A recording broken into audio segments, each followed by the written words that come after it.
Let's get reactions from Simon Doull and Harsha Bhogle.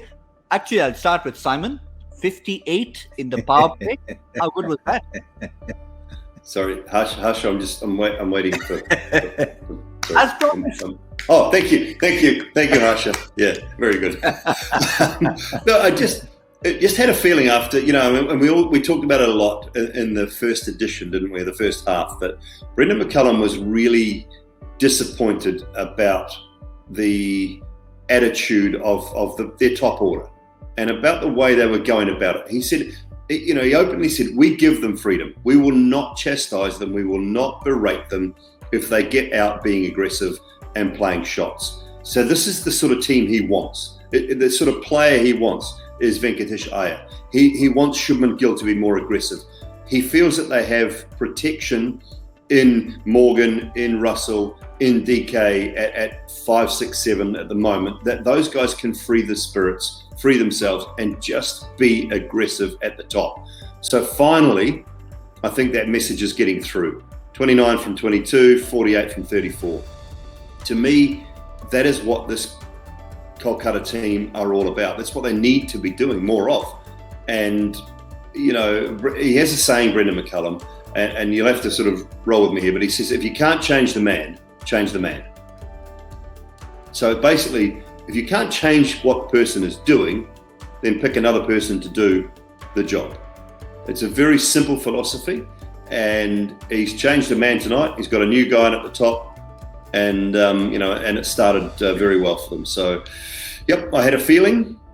Very rarely in this business do our feelings come true, but tonight they did. So I'll accept your applause. Thank you very much.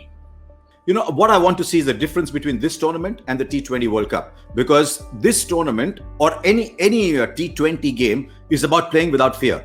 If you carry your reputation to the batting crease and say, okay, let me play myself in, I am so and so, let me play myself in, then you're gone already because this game moves on so fast.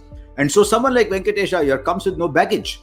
Because he's free in his mind, he's able to go and play shots like those. In the first half of the tournament, I do not think Shubman Gill was, because Shubman Gill had this great reputation. His coach, that other Kiwi guy as well, another Kiwi, had said, this kid is not only good enough to play for India, I foresee he will be captain of India. Now suddenly this kid, Shubman Gill, is thinking, wow, man, the other day I'm on Instagram, today one of the great T20 players is telling me, so maybe he's just taken time to get rid of that and see how he looks when he plays with freedom. And that is why I think the PTP 11 will actually run the India 11 very close, because they might play with freedom.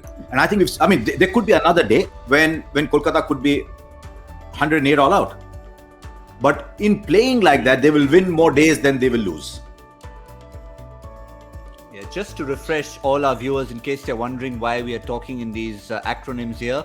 Yesterday, we were having a little chat about someone like Deepak Chahar with his performance. We'll be just sending a message saying, guys, I'm here. This is what I can do. And so we decided to try and start this trend of a point to prove 11 who will push the Indian team who have been selected for the T20 World Cup. And if you have that kind of bench strength, nothing like it. But Doull, 2 debutants in this game. I think what Harsha mentioned about Venkatesh Iyer playing with a free mind, very different from, say, a Shrikar Bharat, who did seem to have a bit on his mind as he came to play a little more circumspect.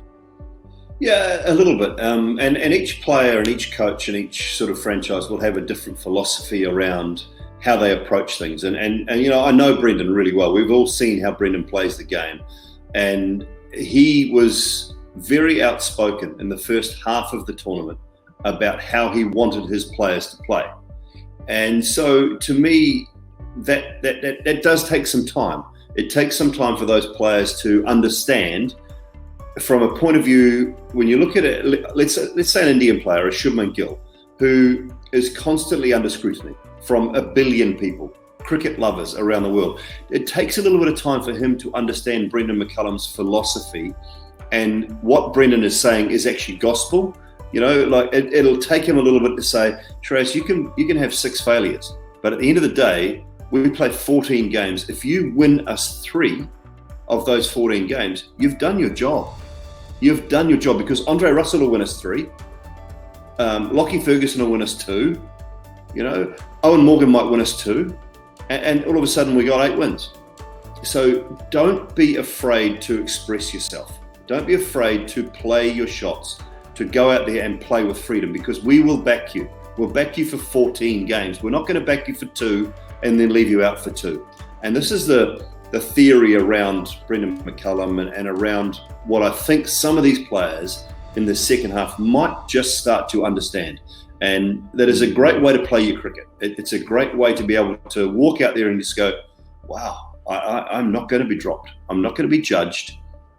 As long as I'm playing within my game and I'm taking options that suit my game, I won't be judged harshly upon this. And it's a very free way of playing, but you have to actually believe that that's the case. You can't say, well, in the back of your mind, what if it's not true? You can't have any doubts. And I think if they continue to play without doubt and play with that freedom, you'll see a pretty good side.